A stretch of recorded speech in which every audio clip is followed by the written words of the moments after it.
Chloe, the story I am about to tell you is an account submitted by a viewer from Seoul.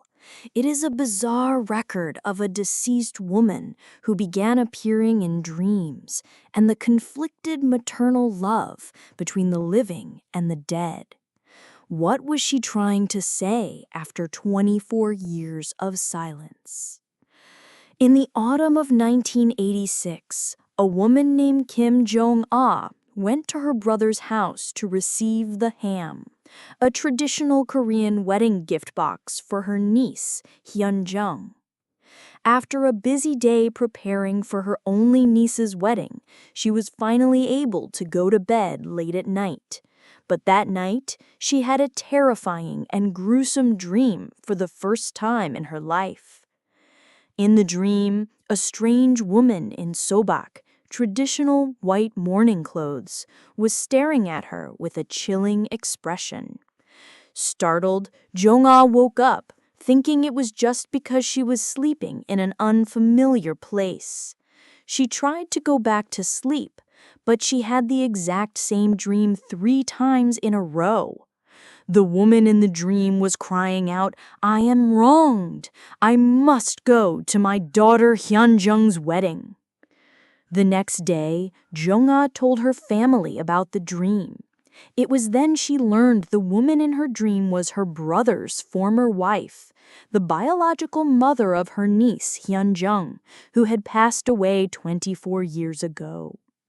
The story goes back more than 20 years. Jeong-a had a sister-in-law, Hyeon-jeong's birth mother, to whom she was closer than a real sister. She had tragically passed away, leaving behind Hyeon-jeong, who was not even a year old. Just before she died, she held Jeong-a's hand and uttered her last words. "Please take care of our Hyeon-jeong like her real mother, at least until she gets married." After that, Jeong-a gave up her own life to keep her promise. She moved into her brother's house and raised her niece Hyeon-jeong as if she were her own daughter. And Hyeon-jeong grew up believing that her aunt, Jeong-a, was her birth mother. The same dream of her deceased sister-in-law, repeated 3 times in one night. The desperate plea, "I must go to my daughter's wedding." Jeong-a was thrown into a deep dilemma. To reveal the truth would be a great shock to her niece and family just before the wedding. But to ignore it would mean disregarding the earnest plea of the dead. In the end, she took her niece Hyeon-jeong to her birth mother's grave. There, for the first time in over 20 years, she revealed the secret she had kept hidden. The mother who gave you birth is someone else. She then had her sister-in-law's remains exhumed and cremated to comfort her soul.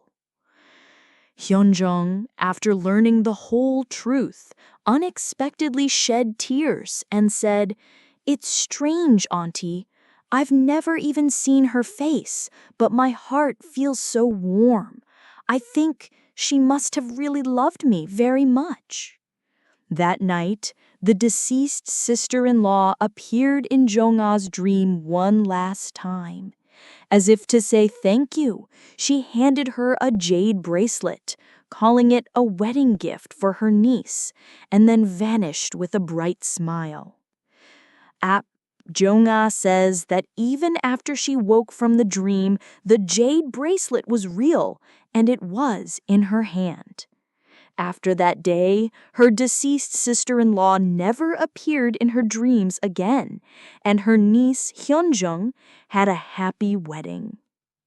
Chloe, the spirit of the deceased sister-in-law who appeared in a woman's dream, was this truly a supernatural phenomenon created by the desperate resentment of a mother who wanted to see her daughter's wedding? Or was it merely a manifestation of the deep conscience of an aunt who had raised her niece as her own, but never for a moment forgot her promise to the dead, taking the form of a dream?